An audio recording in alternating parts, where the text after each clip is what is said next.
the claim that this project represents a meaningful expansion of harmonic vocabulary in contemporary progressive rock. The claim is technically false.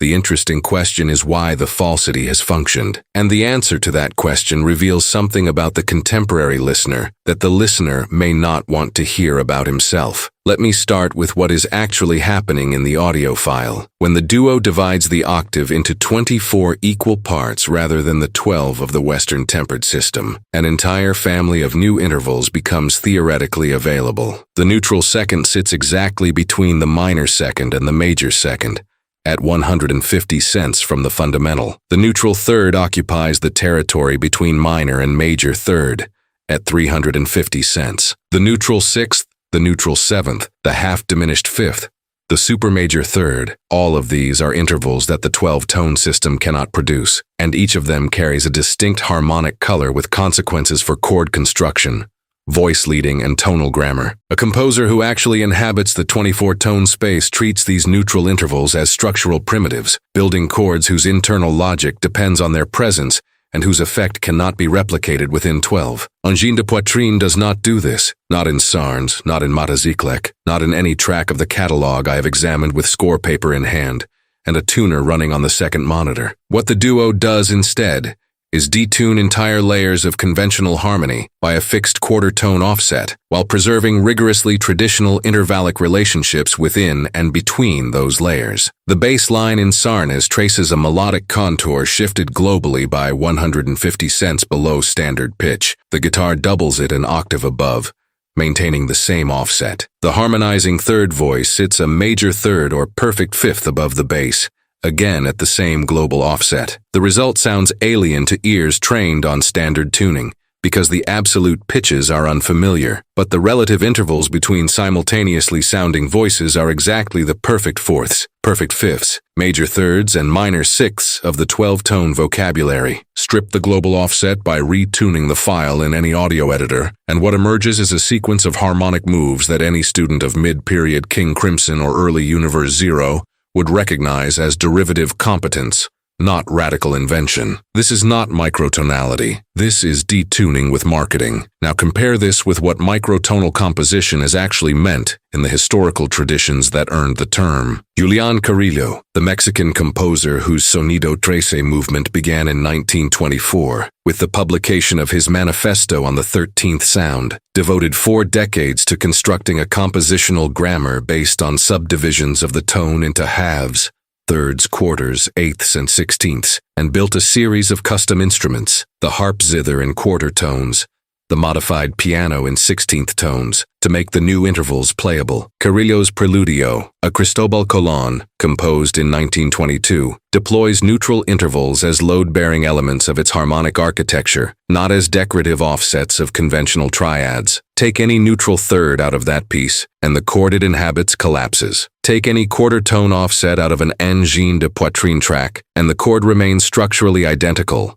only retuned to standard pitch. The difference is the difference between a building and a stage set. The same lesson appears in the spectral school that emerged in Paris around the ensemble L'Itinéraire from 1973 onward. Gérard Grisey's Partiels, premiered in 1975, derives its harmonic content from the analysis of the spectrum of a low E played on a trombone, generating chord structures that include intervals corresponding to the 7th, 11th, and 13th partials of the harmonic series, intervals that simply do not exist in 12-tone tempered tuning and that produce harmonic sensations the tempered system cannot approximate without falsification. Tristan Murail's Gondwana from 1980 applies the same principle on an orchestral scale. In both cases, the microtonal material is inseparable from the compositional logic. Remove it, and the work ceases to exist as the work it is. The microtonality is the music, not a coding. A third reference completes the comparison. Ben Johnston, the American composer who studied directly with Harry Partch and developed an extended just intonation notation across his 10-string quartets composed between 1959 and 1995, produced in his Quartet No. 7, written in 1984, a work whose pitch material requires 1,205 distinct frequencies across the 4 instruments. The intervals are derived from ratios of small whole numbers, 7/4, 11/8, 13/8, generating consonances and dissonances that the equal-tempered system cannot voice. The string players spend years learning to hear and produce these intervals reliably. The result is harmonic language as alien to standard tuning as Mandarin is to English, and as internally coherent. This is the standard against which any project claiming microtonal practice must be measured. By that standard, Angine de Poitrine is not a microtonal project. It is a conventionally tonal project performing an aesthetic of microtonality. Why has the misclassification spread so widely? Adorno gave us the conceptual tool we need to answer the question in the work he and Hans Eisler did during the 1940s on the culture industry. The relevant concept is pseudo-individualization, which Adorno defined as the practice of endowing standardized cultural products with surface markers of difference, precisely in order to disguise their underlying conformity to a small set of templates. The marker of difference performs the labor that genuine difference would have performed, with the advantage of being far cheaper to produce. The listener who responds to the marker believes himself to be responding to the difference, and his belief is sufficient for the commercial mechanism to function. He pays for novelty, he receives sameness. He experiences satisfaction because the marker triggered the affect that would have accompanied real novelty if real novelty had been present. Angine de Poitrine is a textbook case. The masked anonymity, the invented language, the time travel mythology, the deliberately grotesque visual identity, the systematic quarter-tone offset, all of these function as markers of radical difference attached to material that, harmonically and formally, sits comfortably within the post-Crimson, post-Magma vocabulary of European progressive rock circa 1975. The markers work because they are unfamiliar. Unfamiliarity reads in the contemporary attention economy as innovation, and the listener, primed by years of being told that strangeness equals depth, performs the rest of the labor himself, supplying the interpretation that the music does not in fact warrant. The mechanism is elegant. It is also, in the strict sense, parasitic on the genuine microtonal tradition, whose vocabulary it borrows without paying the compositional cost. There is a further dimension worth examining, which is the role of the visual and performative apparatus in suppressing analytical attention. Watch the interviews. The members refuse to be identified. They speak through an interpreter who claims to translate from a constructed language. They appear in costumes that resemble medical specimens crossed with carnival figures. Each of these elements would be eccentric in isolation. Together, they constitute a deliberate environment in which the viewer's analytical faculties are continuously diverted away from the audio file and toward the spectacle. By the time you have processed the masks and the language and the time travel narrative and the elaborate stage rituals, you have spent the cognitive budget that would have allowed you to ask whether the major third you just heard between bass and guitar is structurally microtonal or merely shifted globally by a quarter tone. The diversion is not accidental. It is constitutive of the project. I will go further and say something that the project's defenders will find offensive, but that the analytical record supports. If you presented the same audio material to a panel of trained musicologists with the visual and conceptual apparatus stripped away, no masks, no language, no mythology,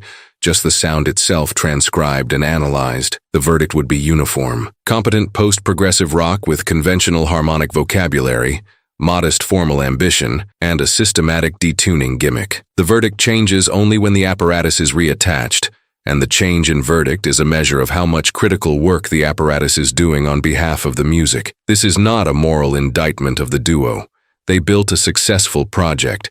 They identified a market opening, designed a coherent aesthetic system to occupy it, and executed with discipline. The indictment falls on the critical apparatus that has surrounded them, particularly the YouTube-based progressive rock commentary ecosystem that has, with a few honorable exceptions, accepted the microtonal claim at face value without performing the basic analytical operation of comparing intervallic content against the actual definition of microtonal practice. The failure is critical, not artistic, and here a difficult complication enters the analysis. There is a defense available to Angine de Poitrine that I want to take seriously rather than dismiss. The defense runs as follows. The fact that the duo uses quarter-tone offset rather than structural neutral intervals does not necessarily disqualify the project from interest. The systematic detuning produces a coloration that has no precise precedent in rock, and the coloration may have aesthetic value in itself, independent of whether it constitutes microtonal composition in the strict sense. The error, on this view, is not that the duo lacks invention, but that the critical vocabulary applied to them has been imprecise. They are doing something. It is just not what people say they are doing.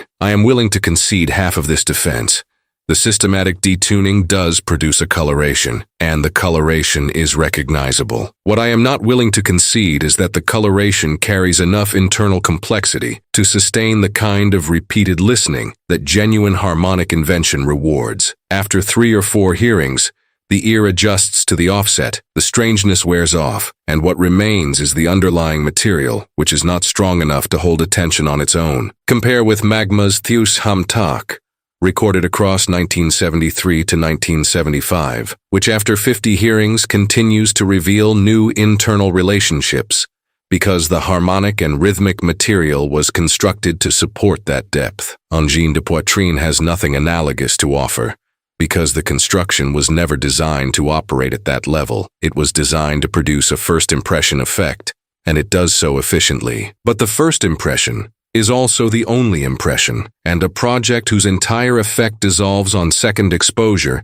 is making a different kind of art than the tradition it has been associated with. The genealogy of what Angine de Poitrine actually does, traced honestly, leads not to Vishnegradsky and Haba and Parch, but to a much more recent and much more commercial lineage. The Norwegian act Ulver in their Perdition City of 2000, the French collective Magma's own less successful imitators of the late 1990s, and certain post-rock projects that combined detuning with conceptual mythology to manufacture an impression of avant-garde practice without the underlying labor. This is the family. Locating the duo within it is not an act of critical hostility. It is an act of accurate placement. What remains to be said is the part that is most uncomfortable for the contemporary musicological discourse. The fact that a project of this kind has succeeded so completely tells us something about the state of critical listening in the progressive rock community in the 2020s. It tells us that the apparatus of pseudo-individualization, identified by Adorno in the context of mid-century popular music, has migrated into the genres that pride themselves on resisting that apparatus, and has done so without triggering the critical antibodies that those genres claim to possess. Progressive rock listeners, who define themselves in opposition to the manipulations of mainstream pop production, have accepted from a masked duo